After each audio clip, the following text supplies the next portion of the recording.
வணக்கம். சஃபலா ஏகாதசி வாழ்த்துக்கள். சஃபலா ஏகாதசி எப்போ வருதுன்னா மார்கழி மாத தேய்பிறை ஏகாதசி. போன ஏகாதசி பார்த்தோம் இல்லையா, கைசிகை ஏகாதசி. இது இப்போ வர்றது சஃபலா ஏகாதசி. இந்த ஏகாதசி எப்போ வருது, இதோட மகிமை என்ன, யார் யார்கிட்ட சொல்றா, இதுல வழிபட வேண்டிய பெருமாள் யாரு, எல்லாத்தையும் நம்ம பார்க்கலாம். வழக்கம் போல யுதிஷ்டிரன் பெருமாள் கிட்ட கேட்கிறார், இந்த மார்கழி மாத தேய்பிறை ஏகாதசியோட பேர் என்ன, அதுல வழிபடும் தெய்வம் யாரு, எல்லாத்தையும் எனக்கு விளக்கமா சொல்லு கிருஷ்ணா அப்படின்னு அவர்கிட்ட கேட்கிறேன். உடனே கிருஷ்ணர் சொல்றார், நான் சொல்றத நீ கவனமா கேட்டுக்கோன்னு. இவா ரெண்டு பேருக்கும் நடுவுல இந்த உரையாடல் வருது இல்லையா, இந்த கான்வர்சேஷன் பிரம்மாண்ட புராணத்துல குறிப்பிடப்பட்டிருக்க. அதுபடி பெருமாளே சொல்றார் என்னென்னங்கிறது. இந்த சஃபலா ஏகாதசி ரொம்ப முக்கியமானது அப்படின்னு சொல்லிட்டு பெருமாள் சொல்றார். என்னன்னா, எப்படி நாகங்கள்ல நான்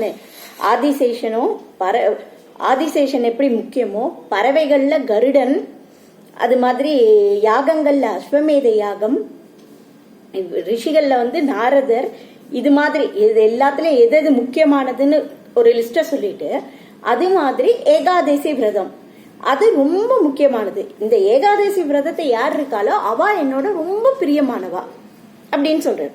அப்புறம் அவர் என்ன சொல்றாருன்னா, இந்த தானம் யஜ்யம் பண்ணி பணத்துக்காக படாடபத்துக்காக பண்ற போற யாகம் யஜ்யத்தெல்லாம் நான் விரும்ப மாட்டேன். அதே ஏகாதசி விரதத்தை ஒருத்தர் கரெக்டா ஃபாலோ பண்ணினான்னா 5000 வருஷம் ஒருத்தர் தவம் பண்ணி ஒரு என்ன பலன் கிடைக்கணும், அதுக்கு மேல பலன் இந்த சஃபலா ஏகாதசி அன்னைக்கு சரியா விரதத்தை இருந்து ராத்திரி கண்முழிச்சு ஒருத்தர் முடிச்சான்னா அவளுக்கு இந்த பலன் கிடைக்கும், அதுக்கு மேலான பலன் கிடைக்கும் அப்படின்னு சொல்றாரு. அது மாதிரி இந்த கங்கை யமுனை அதுல எல்லாம் நீராடுறத விட சிறந்த பலன் கிடைக்கும், எல்லாத்தையும் இவர் பெருமாள் சொல்றாரு. சொல்லிட்டு இப்போ அதுக்கான என்ன கதை இருக்குங்கிறதையும் சொல்ல போறாரு. இது என்ன கதைன்னா, மகிஷ்மதன் ஒரு ராஜா.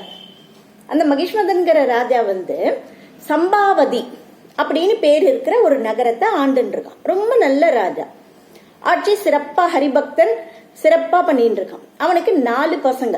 அதுல முதல் பையன் பேரு லும்பகன். அவன் ரொம்ப மோசம், என்னென்ன பண்ணக்கூடாதோ அத்தனை விஷயத்தையும் அவன் பண்ணிட்டு இருக்கான். தப்பான பெண்கள்கிட்ட போறது, ராஜ பணத்தை எடுத்துட்டு வேற தப்பா செலவு பண்றது, அப்புறம் இவா பெருமாளை நிந்திக்கிறது, எல்லாரையும் ராஜகுரு அது மாதிரி இருக்கிறவா எல்லாரையும் அவமரியாதைப்படுத்துறது, அமைச்சர்களை இது பண்றது, என்னென்ன பண்ணக்கூடாதுன்னு இருக்கோ அதெல்லாம் இவன் பண்ணிட்டு இருக்கான். ரொம்ப மோசமா இருக்கான். ஆனா மக்களுக்கெல்லாம் என்னன்னா, இவனை பத்தி ராஜாட்ட நம்ம சொல்லி மாட்டின்றுவோமோன்னு பயத்துல யாருமே இவனை பத்தி கம்ப்ளைண்ட் பண்ணல. ஆனா இந்த கெட்ட விஷயத்தெல்லாம் ரொம்ப நாளுக்கு மேல மூடி வைக்க முடியாது இல்லையா, தானாவே ராஜா கண்டுபிடிச்சிட்டு இவனை என்ன பண்றான், இவ்வளவு மோசமா இருந்திருக்கியா, அதனால என்னன்னா கஜானால பாதி பணமே காலியாயிருது இவன் பண்ண தப்புனால. அதனால நீ இந்த ராஜ்யத்தை விட்டு வெளில போன்னு அவனை வெளில துரத்துரு. அவன் வெளில வந்தா அவனுக்கு கோபமா வருது, நம்ம என்ன பண்றது அப்படின்னு பாக்க, இவாளுக்கெல்லாம் தண்டனை கொடுக்கணும் அப்படின்ட்டு என்ன முடிவு பண்ணிடுறான். அங்க ஒரு காடு இருக்கு, அந்த காட்டுக்குள்ள போயிடுறான். அங்க நிறைய அரசமரம் ஆலமரம் எல்லாம் சேர்ந்து இருக்கிற ஒரு பெரிய காடு. அதுல இருந்துட்டு பகல்ல எல்லாம் என்னன்னா சாதுவான பட்சி, அப்புறம் பசு, அது மாதிரி இதெல்லாம் கூட வேட்டையாடி ஒண்ணு சாப்பிட்டு இருக்கான். பச்சை மாமிசத்தை அப்படியே சாப்பிடுறது, அங்கேயும் போய் திருந்தலான. அதே மாதிரி ராத்திரில என்ன பண்ணுவான், நகரத்துக்குள்ள வந்துட்டு எல்லார்கிட்டையும் கொள்ளையடிக்கிறது, அப்படி இப்படின்னு பணத்தை இது பண்ணி எல்லாரையும் துன்புறுத்தின்னு இருக்கான். அப்படியே என்னன்னா சிலர் என்ன பண்ணுவான், ஐயோ ராஜாவோட பையன்ட்டு அவனை சில நேரத்துல தப்ப விட்டுறான். அப்படியே அவன் பண்ணிட்டு இருக்கான். அது என்னன்னா, அவனுக்கே தெரியாம அவன் போய் சேர்ந்திருக்கிற காடு என்னதுன்னா, பெருமாளுக்கு ரொம்ப பிரீத்தியான காடு அந்த இடம். அதுல இருக்கிற அந்த அரசமரம் ஆலமரத்தெல்லாம் அங்க இருக்கிற மக்கள்லாம் என்ன பண்றா, இது பெருமாளோட அம்சம்னு ரொம்ப சிறப்பா அதை வணங்கி இது பண்ணிட்டு இருக்கான். அது மாதிரி ஒரு ஆலமரத்து அடியில தான் இவன் அங்க படுத்துக்கிறது, பகல்ல உட்காந்து இருக்கிறது எல்லாம் பண்ணிட்டு இருக்கான். அப்படி இருக்கும்போது அவனையே அறியாம என்ன ஆறுதுன்னா, இந்த ஏகாதசி திதி, இந்த மார்கழி மாசம் சஃபலா ஏகாதசி வரப்போறேன்னா இவன் தினமும் போய் வேட்டையாடி எல்லாம் பண்ணிட்டு இருப்பான் இல்லையா. அன்னைக்கு என்ன பார்த்து இவனுக்கு அந்த தசமி திதியில இருந்தே ரொம்ப உடம்பு டயர்டா இருக்கு. அவனால குளிர், மார்கழி மாசம் குளிர் கேட்கணுமா, அதுவும் காட்டுக்கு நடுவுல மரம் நிறைய இருந்தாலே குளிர் அதிகமா இருக்கும். பயங்கர குளிரா இருக்கு. அவனால அன்னைக்கு ஒண்ணுமே பண்ண முடியல. அப்படியே அன்னைக்கு தசமி திதியில தூங்கினவன் மயங்கி விழுந்தவன் அடுத்த நாள் மத்தியானம் சூரியன் வந்த உடனேதான், ஏகாதசி அன்னைக்கு சூரியன் உதயத்துக்கு அப்புறமா தான் அவனுக்கு முழிப்பே வருது. ஆனாலும் என்னன்னா உடம்பு ரொம்ப டயர்டா இருக்கு இல்லையா, அவனால போய் வேட்டையாடவே முடியல. சரின்னு அப்படி போறான். போற வழியில இந்த மரத்துல இருந்து விழுந்திருக்கிற பழத்தெல்லாம் எடுத்துட்டு வரான். எடுத்துட்டு வந்து தினம் இந்த இதெல்லாம் சாப்பிட்டு நான்வெஜ்ஜை சாப்பிட்டவனுக்கு இது மாதிரி பழத்தெல்லாம் பார்த்தா சாப்பிடணும்னு தோணல. உடனே என்ன பண்றான், வந்துட்டு அந்த மரத்துக்கு கீழே அந்த பழத்தெல்லாம் வைக்கிறான். இதுக்குள்ளேயே சூரிய அஸ்தமனமும் ஆயிடுறது, ஏகாதசியோட அஸ்தமனமும் ஆயிடுறது. பழத்தெல்லாம் தூக்கி வச்சுட்டு சொல்றான், எனக்கு இதெல்லாம் பார்த்தாலே பிடிக்கல சாப்பிட. கிருஷ்ணா, நீ உனக்கு வந்து பழம்லாம் பிடிக்கும் மாமி பெருமாளுக்கு அப்படின்னு எல்லாம் சொல்லி கேட்டிருக்கேன். நீ ஏதோ அந்த நேரத்தில் உனக்கு கொஞ்சம் நல்ல புத்தி ஒரு பர்சன்ட் வேலை செஞ்சிருக்கு.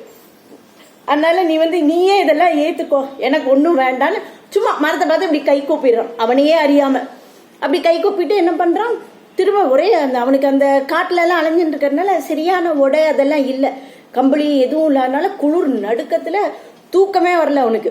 அந்த பழத்தையும் பெருமாளுக்கு தனியாக அறியாம இது பண்ணிடுறான், சமர்ப்பிச்சிடறான். அப்படியே அங்கேயே உட்காந்துருக்கான். உட்காந்து ராத்திரி எல்லாம் அந்த மரத்தை பார்த்து சரி தான் ஏன் இவ்வளோ மோசமாக நடந்துட்டு இருக்கோம் அப்படியே ஏன்னா அந்த மரத்திலேயே அந்த பாசிட்டிவ் வைப்ரேஷன் பெருமாளோட இது இருக்கிறதுனாலயோ என்னமோ அவனுக்கு அப்படிலாம் தோன்றுறது. ராத்திரி முழுக்க அழுதுன்னு இருக்கிறதுனால அவன் என்னன்னா தூங்கவே இல்லை. மறுநாள் காத்தால பார்த்தா பொழுது விடிஞ்சிடுறது, துவாதசி போது. அப்போ வந்து என்னன்னா ஒரு அழகான நல்ல அழகோட கூடிய ஒரு ரதம், தெய்வீக ரதம் மட்டும் ஒன்று வருது. வந்துட்டு அசரீரி குரல் வேற கேட்கறது. என்னன்னா லும்பகா, நீ பண்ணின பாவங்கள்லாம் வந்து உன் துர்க்கர்மாக்கள்லாம் போயிடுத்து. பகவான் வந்து பெருமாள் உன்னோட நீ தெரிஞ்சோ தெரியாமலோ இருந்த இந்த ஏகாதசி விரதத்தையும் ராத்திரி முடிச்சுட்டு இருந்தது பெருமாள் ஏத்துன்ட்டார். அதனால வந்து உன் பாவங்கள்லாம் தொலையப்பட்டிருக்கு. நீ வந்து என்ன பண்ண, இந்த ரதத்துல உனக்கு தேவையான பட்டாடைகள்லாம் இருக்கு. ஸோ நீ இதெல்லாம் அணிஞ்சுட்டு உன் அப்பாட்டையே போயிடு. உன் அப்பாட்ட சொல்லு, என்னோட பாவெல்லாம் அழிஞ்சிருத்து இப்படி பெருமாள் சொல்லியிருக்காருங்க சொன்னேன்னா அவர் ஏத்துப்பார். நீ ராஜ்யத்தை நல்லபடியா ஆளு, உனக்கு நல்ல பசங்க சத்புத்திரர்கள் வாய்ப்பா, அதுக்கப்புறம் பின்னாடி உனக்கு மோட்சம் எல்லாத்தையும் வந்து என்னையே நீ அடைவேன்னு ஒரு குரல் கேட்குறது. ரொம்ப சந்தோஷத்தோட எழுந்து அந்த இதில் இருக்கிற பட்டாடைகள்லாம் உடுத்திட்டு போறான். அவ அப்பாக்கு இவன் வந்து சொன்னோடனே உன் முகத்தை பார்த்தோன்னே திருந்தினது தெரிஞ்சிருது. அவர் ரொம்ப சந்தோஷப்படுறாரு அவ அப்பா. உடனே அவர் என்ன பண்ற, எல்லாம் பெருமாளோட இதுதான் கைங்கரியம், பெருமாளால தான் இப்படிலாம் நடந்திருக்குன்ட்டு என்ன பண்றாரு, இவன்கிட்ட ராஜ்யத்தை லும்பகன்ட்ட ஒப்படைச்சிட்டு அவர் வனப்பிரஸ்தத்துக்கு. அந்த காலத்துல எல்லாம் ராஜாக்கள்லாம் அவ்வளோ வசதிகளோட வாழ்ந்துட்டு இருந்தாலும் அந்த குறிப்பிட்ட வயசு தாண்டி தன் பையனுக்கு ஆட்சி எல்லாத்தையும் ஏற்படுத்தி கொடுத்துட்டான்னா அவன் என்ன பண்ணுவா, காட்டுக்கு போயிடுவான். காட்டுல போய் தவம் பண்ணி பெருமாளை அடையறதுக்கான என்ன முயற்சியோ அதை பண்ணுவான். அதுமே அவர் போயிடுறாரு. இவன் அருமையா ஆட்சி புரிஞ்சுட்டு வரான். இவன் நல்ல மனைவி, மக்கள், அருமையான குழந்தைகள், எல்லாம் ஹரிபக்தி பெருமாள் மேல பக்தியோட நல்லபடியா வாழ்ந்துட்டு இருக்க. அப்படி ஒவ்வொரு முறையும் தன்னை இது பண்ணின்னு இந்த சஃப்லா ஏகாதசி, அது மட்டும் இல்லாம எல்லா ஏகாதசி விரதத்தையும் அவன் ஃபாலோ பண்ணிட்டு இருக்கான்.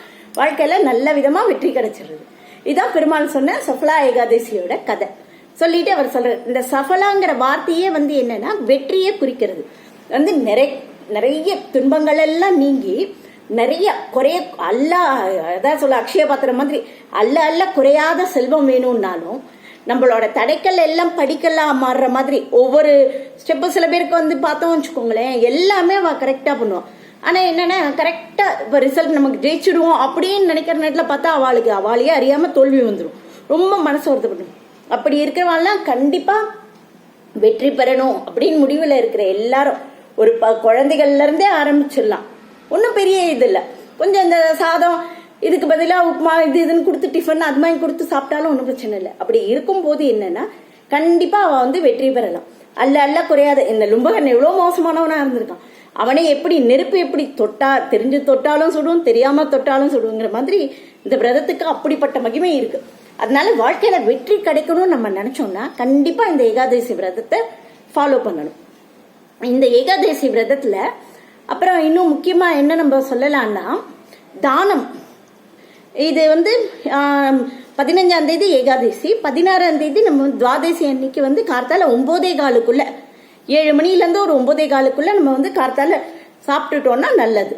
அப்புறம் தானங்கள் வந்து இந்த ஏகாதசிக்கு முக்கியம். பொதுவாகவே எல்லா ஏகாதசிக்கும் ஏகாதசி முடிஞ்சு துவாதசி அன்னைக்கு பண்றதும் ரொம்ப விசேஷம். இதுல வந்து என்னன்னா 5 விதமான தானங்கள் ரொம்ப நல்லதுன்னு சொல்லியிருக்கோம்.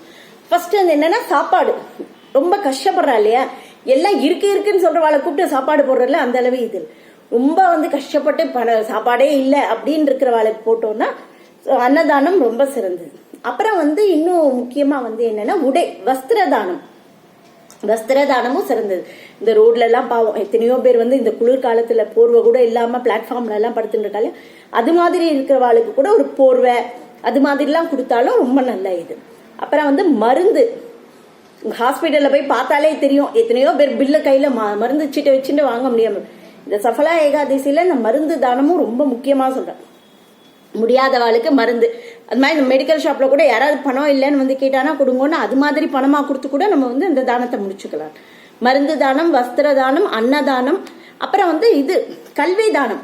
இந்த குழந்தைகளுக்கு புக்கு நோட் புக் எல்லாம் வாங்க முடியாம திண்டாடுறா இல்லையா பசங்க, அவளுக்கான வந்து படிப்புக்கு தேவையான உதவி பண்றதும் ரொம்ப நல்லதுன்னு சொல்லியிருக்காங்க. இந்த தானங்கள்லாம் நல்ல இது. இதெல்லாம் நம்ம குழந்தைகளுக்கும் சொல்லி கொடுத்து நம்ம பண்ற தானங்களை நம்மளே பண்ணிக்காம குழந்தைகளை கொடுத்து இந்த இங்க பாரு அவளுக்கு ரொம்ப கஷ்டப்படுறா அவளுக்கு கொடுன்னு அந்த குழந்தைகள் மனசுலயே அந்த எண்ணத்தை நம்ம உருவாக்கினா ரொம்ப நல்லது. ஸோ எல்லாரும் கண்டிப்பா இந்த ஏகாதசி விரதத்தை ஃபாலோ பண்ணுவோம்.